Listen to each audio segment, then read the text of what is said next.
Halo, salam jumpa kembali dalam catatan si perantau. Kali ini kita akan membahas mengenai proses perumusan dan penetapan dasar negara. Berikut adalah poin-poin yang akan kita bahas. Pertama, kita akan membahas mengenai latar belakang perumusan. Yang kedua, kita akan membahas mengenai BPUPKI dan keanggotaannya. Yang ketiga, kita akan membahas mengenai proses perumusan dan penetapan. Jadi pada bagian ketiga ini, kita akan membahas mengenai sidang-sidang BPUPKI dan PPKI. Dan kemudian pada bagian yang keempat, kita akan menutupnya dengan kesimpulan. Oke, kita mulai pada bagian yang pertama. Latar belakang proses perumusan dasar negara. Apa sih yang melatar belakangi proses perumusan dan penetapan dasar negara? Bisa kita lihat bersama. Proses perumusan dan penetapan dasar negara bermula dari peristiwa kekalahan pasukan Jepang dari Sekutu. Jepang mengalami banyak kekalahan dan membuatnya kehilangan banyak wilayah kekuasaannya. Demikian, Jepang dalam keadaan terdesak. Karena situasi terdesak itu, Jepang mencoba menarik simpati rakyat Indonesia untuk membantu kepentingannya. Oleh karena itu, Jepang menjanjikan kemerdekaan kepada bangsa Indonesia. Dan sebagai tindak lanjut dari janji kemerdekaan tersebut, atau untuk lebih meyakinkan rakyat Indonesia, maka dibentuklah suatu badan yang bertujuan untuk mempersiapkan hal-hal yang diperlukan jika Indonesia merdeka nanti. Badan itu kemudian kita kenal dengan nama BPUPKI. Badan Penyelidik Usaha-usaha Persiapan Kemerdekaan Indonesia. Atau dalam bahasa Jepangnya dikenal dengan nama Dokuritsu Junbi Chosakai. Bagi Jepang, pembentukan BPUPKI ini adalah bagian dari strategi politiknya. Namun bagi bangsa Indonesia dan bagi kaum pergerakan Indonesia khususnya, ini menjadi kesempatan yang sangat baik untuk mempersiapkan Indonesia merdeka. Demikian mengenai BPUPKI.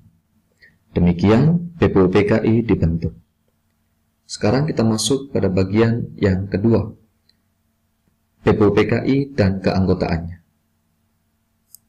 Tanggal 1 Maret 1945, Jepang mengumumkan akan membentuk BPUPKI.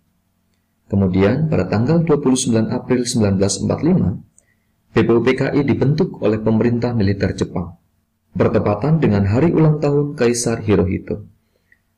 Dan baru pada tanggal 28 Mei 1945, BPUPKI diresmikan oleh pemerintah militer Jepang. Peresmian BPUPKI dilangsungkan pada tanggal 28 Mei di Gedung Chosangiin, Pejambon, Jakarta. Sekarang menjadi Gedung Pancasila, atau yang pada zaman Belanda merupakan Gedung Volksraad atau Gedung DPR zaman kolonial.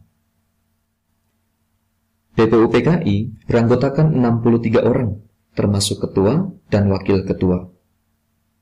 Namun selanjutnya ditambahkan lagi 6 orang atau 6 anggota tanpa sepengetahuan Jepang.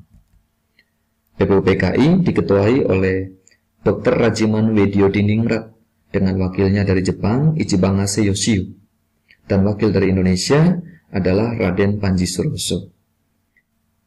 Jepang memasukkan satu wakilnya dari negaranya dengan tujuan agar Jepang dapat memantau perkembangan organisasi yang dibentuknya itu. Dalam menjalankan tugasnya, BPUPKI melakukan sidang sebanyak 2 kali dan dapat melaksanakan tugasnya dengan baik. Sidang pertama berlangsung pada tanggal 29 Mei sampai 1 Juni 1945. Sidang yang kedua berlangsung pada tanggal 10 sampai 17 Juli 1945. Proses sidang berjalan tidak mudah, sebab di dalam sidang terdapat berbagai macam perbedaan latar belakang, termasuk salah satunya perbedaan golongan, yakni ada golongan agama, nasionalis, dan yang lainnya. Setelah melakukan tugasnya dengan baik, lalu BPUPKI dibubarkan, digantikan oleh PPKI. Demikian sekilas mengenai BPUPKI. Baik, sekarang kita masuk pada bagian pokok bahasan kita, yaitu proses perumusan dan penetapan dasar negara. Proses perumusan dan penetapan dasar negara dapat dibagi menjadi 4 fase atau 4 tahap. Tahap pertama adalah sidang BPUPKI yang pertama, yang berlangsung pada tanggal 29 Mei sampai 1 Juni 1945. Tahap kedua adalah masa reses. Ini adalah masa istirahat, masa jeda antara sidang pertama BPUPKI ke sidang kedua BPUPKI. Kemudian tahap yang ketiga adalah sidang BPUPKI yang kedua, yang berlangsung pada tanggal 10 sampai 17 Juli 1945. Kemudian tahap keempat adalah PPKI. Mari kita masuk pada tahap yang pertama. Tahap pertama, sidang BPUPKI yang pertama. Dalam sidang pertama BPUPKI dilaksanakan pada tanggal 29 Mei sampai 1 Juni 1945, ada beberapa tokoh yang mengusulkan mengenai rumusan dasar negara, di mana secara berturut-turut tokoh yang mengusulkan dasar negara tersebut adalah yang pertama, dimulai dari Mr. Muhammad Yamin, kemudian dilanjutkan oleh Dr. Supomo, dan terakhir oleh Insinyur Soekarno pada tanggal 1 Juni 1945. Pada tanggal 29 Mei 1945, Mr. Muhammad Yamin mengusulkan rumusan dasar negara sebagai berikut. Peri kebangsaan, peri kemanusiaan, peri ketuhanan, peri kerakyatan, dan kesejahteraan rakyat.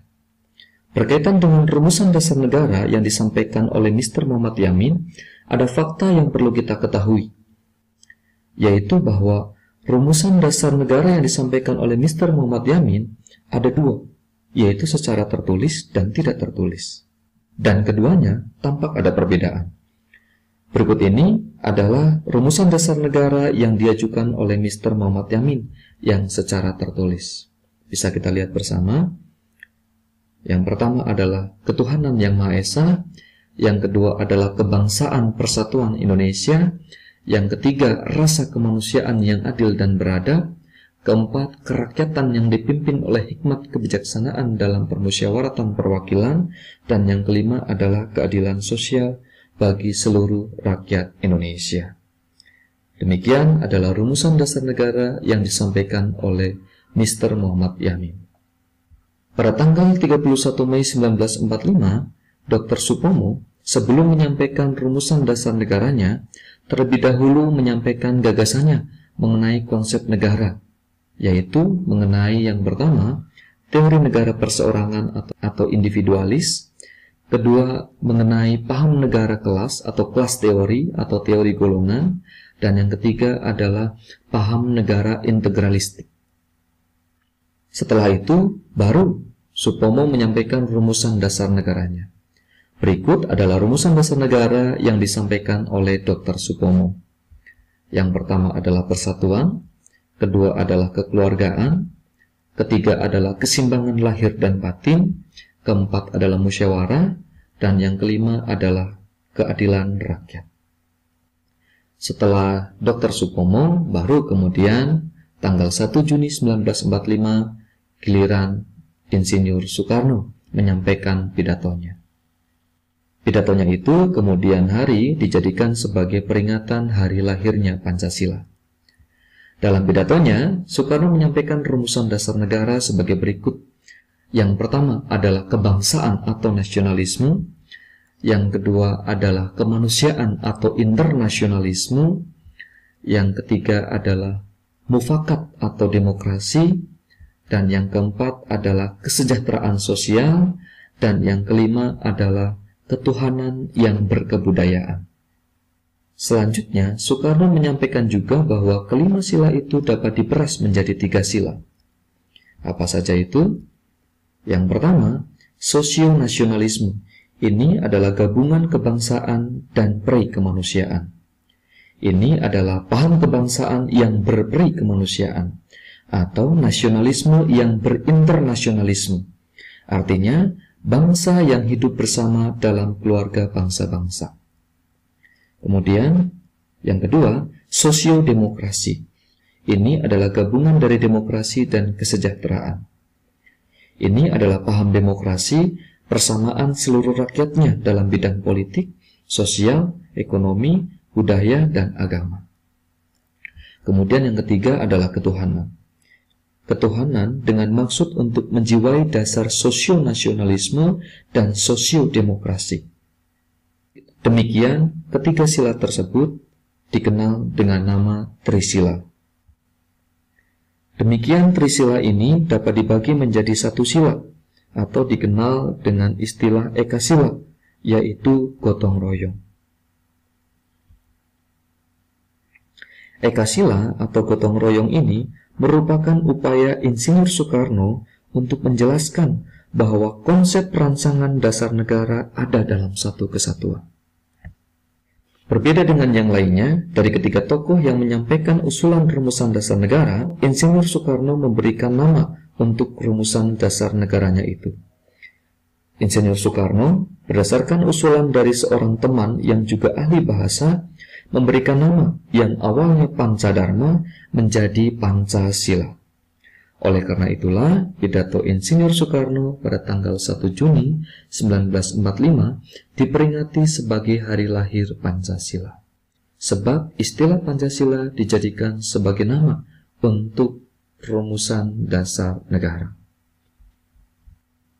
Baik, sekarang kita masuk pada fase selanjutnya, yaitu masa reses. Hingga sidang pertama BPUPKI selesai, belum juga disepakati rumusan dasar negara yang mana yang akan dijadikan sebagai dasar negara. Maka kemudian dibentuklah suatu panitia kecil untuk membahas kembali usulan-usulan mengenai dasar negara dan untuk mengakomodasi ide-ide yang lainnya. Namun karena mengalami deadlock, maka kemudian dibentuklah panitia kecil lain, yaitu Panitia 9. Panitia 9 ini kemudian melaksanakan sidangnya, melaksanakan rapatnya, lalu menghasilkan Piagam Jakarta atau Jakarta Charter. Piagam Jakarta inilah yang merupakan pembukaan UUD NRI 1945. Nah, di dalam Piagam Jakarta ini, tepatnya pada alinea yang keempat, di dalamnya terdapat rumusan dasar negara atau Pancasila, yang di dalam sila pertamanya berisi atau berbunyi demikian: ketuhanan dengan kewajiban menjalankan syariat Islam bagi pemeluk-pemeluknya. Atau lebih lengkapnya, rumusan Pancasila dalam Piagam Jakarta adalah sebagai berikut. Sila yang pertama, ketuhanan dengan kewajiban menjalankan syariat Islam bagi pemeluk-pemeluknya. Sila kedua, kemanusiaan yang adil dan beradab. Sila ketiga, persatuan Indonesia. Sila keempat, kerakyatan yang dipimpin oleh hikmat kebijaksanaan dalam permusyawaratan perwakilan. Sila yang kelima, keadilan sosial bagi seluruh rakyat Indonesia.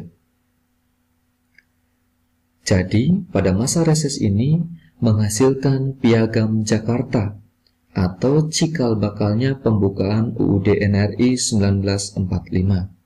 Yang di dalamnya terdapat rumusan dasar negara, yaitu Pancasila. Tepatnya terdapat dalam alinea yang keempat.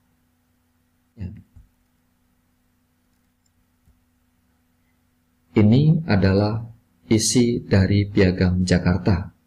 Dan di bawahnya dapat kita lihat anggota dari Panitia 9. Baik, sekarang kita masuk pada tahap yang ketiga, yaitu sidang BPUPKI yang kedua. Sebelum sidang BPUPKI dimulai, Soekarno sebagai ketua dari panitia kecil menyampaikan hasil keputusan dari panitia kecil dan panitia 9. Salah satunya yaitu mengenai Piagam Jakarta, yang di dalamnya terdapat rumusan dasar negara. Nah, kemudian dalam sidang BPUPKI ini disepakati dengan suara bulat bahwa isi preambul Undang Dasar diambil dari Piagam Jakarta. Dengan demikian, dalam sidang BPUPKI yang kedua ini Rumusan dasar negara yang disepakati adalah rumusan dasar negara yang terdapat di dalam Piagam Jakarta, yaitu dasar negara atau Pancasila yang pada sila yang pertama tertera kalimat ketuhanan dengan kewajiban menjalankan syariat Islam bagi pemeluk-pemeluknya, seperti yang bisa kita lihat di layar ini.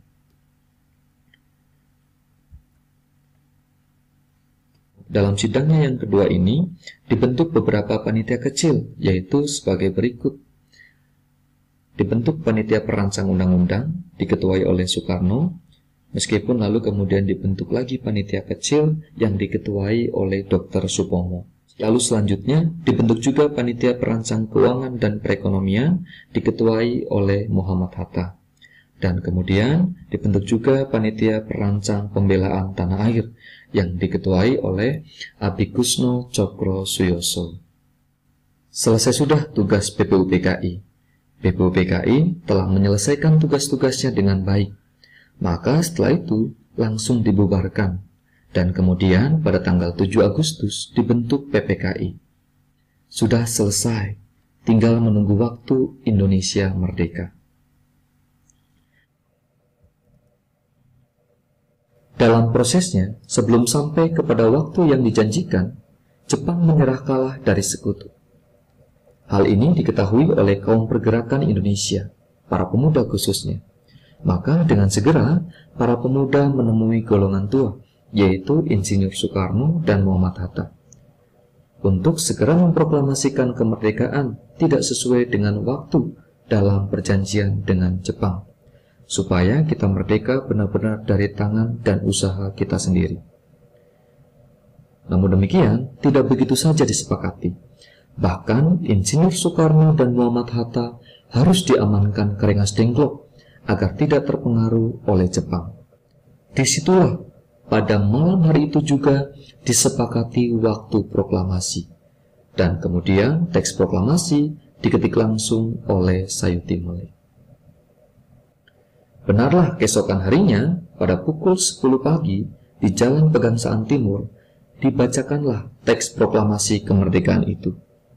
Itu artinya, Indonesia telah merdeka. Berarti, apa yang dibahas dalam sidang BPUPKI, apa yang sudah dirumuskan, apa yang sudah dirancang, apa yang sudah disiapkan oleh BPUPKI, tinggal menentukan hari untuk disahkan. Namun, sebelum hal itu terjadi, pada tanggal 17 Agustus 1945, menjelang sore hari, terdapat usulan dari rakyat Indonesia Timur. Mereka mengusulkan, jika sila pertama Pancasila sebagai dasar negara, dalam hal ini dalam Piagam Jakarta, tidak diganti, maka akan memisahkan diri atau tidak akan ikut tergabung dalam NKRI. Sebab Indonesia ini adalah bangsa yang beragam. Sebab negara harus berdiri di atas golongan, tidak lebih condong kepada satu golongan tertentu. Karena itu akan dijadikan sebagai dasar negara, untuk menghindari apa yang dikhawatirkan dengan diskriminasi. Usulan ini kemudian ditanggapi dengan bijaksana oleh berbagai macam golongan, baik dari kaum nasionalis maupun dari agama. Oleh karena itu, setelah mendapat usulan dari rakyat Indonesia Timur, Bung Hatta dalam sidang pembuka PPKI pada tanggal 18 Agustus 1945 membahas persoalan tersebut dengan golongan agama. Dan pada akhirnya, demi persatuan Indonesia, dengan arif dan bijaksana, sila pertama Pancasila dalam Piagam Jakarta dirubah menjadi ketuhanan yang Maha Esa, seperti yang kita kenal sekarang ini. Inilah yang disebut musyawarah mufakat dengan hikmat kebijaksanaan. Sidang PPKI tanggal 18 Agustus 1945 ini kemudian menghasilkan 3 keputusan. Yang pertama, mengesahkan Undang-Undang Dasar Negara. Yang kedua, memilih presiden dan wakil presiden secara aklamasi, yaitu Insinyur Soekarno dan Muhammad Hatta. Kemudian yang ketiga, presiden untuk sementara waktu akan dibantu oleh sebuah Komite Nasional Indonesia Pusat atau dikenal dengan istilah KNIP sampai dibentuknya lembaga-lembaga negara. Demikian, dengan disahkannya Undang-Undang Dasar Negara Republik Indonesia, di mana di dalamnya terdapat rumusan dasar negara, yaitu Pancasila, tepatnya dalam pembukaan pada alinea yang keempat, maka secara otomatis Pancasila juga ikut disahkan. Demikian, rumusan dasar negara yang resmi disahkan adalah rumusan Pancasila sebagai berikut. Ketuhanan yang Maha Esa, kemanusiaan yang adil dan beradab, persatuan Indonesia, kerakyatan yang dipimpin oleh hikmat kebijaksanaan dalam permusyawaratan perwakilan, keadilan sosial bagi seluruh rakyat Indonesia. Baik, kita masuk pada bagian kesimpulan. Simpulan yang pertama, perumusan dan penetapan dasar negara dilakukan oleh BPUPKI dan PPKI, di mana BPUPKI bagian merancang, merumuskan, merencanakan, dan yang menetapkan adalah PPKI. Poin kedua, secara umum, proses perumusan dan penetapan dasar negara dibagi menjadi 4 fase. Fase pertama adalah sidang BPUPKI yang pertama, secara khusus membahas mengenai dasar negara dan melahirkan istilah Pancasila untuk perumusan dasar negara. Fase kedua adalah masa reses. Masa reses adalah masa jeda atau masa istirahat antara sidang pertama ke sidang kedua BPUPKI. Pada masa ini menghasilkan Piagam Jakarta atau pembukaan UUD NRI 1945. Kemudian tahap yang ketiga adalah sidang BPUPKI yang kedua. Dalam sidang BPUPKI yang kedua, disepakati rumusan dasar negara Pancasila yang terkandung dalam Piagam Jakarta, yang masih termuat kata syariat Islam pada sila pertamanya. Kemudian pada bagian yang keempat, PPKI atau sidang pertama PPKI pada tanggal 18 Agustus 1945. Rumusan dasar negara Pancasila dalam Piagam Jakarta mengalami perubahan sila pertamanya menjadi ketuhanan yang Maha Esa. Dan kemudian PPKI menghasilkan 3 keputusan, yaitu mengesahkan Undang-Undang Dasar, memilih Presiden dan Wakil Presiden, yaitu Soekarno dan Hatta.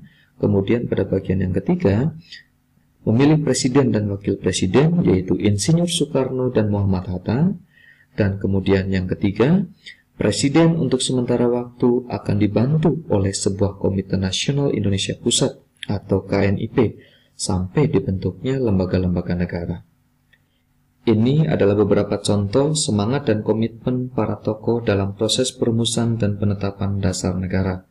Akan dibahas pada kesempatan berikutnya.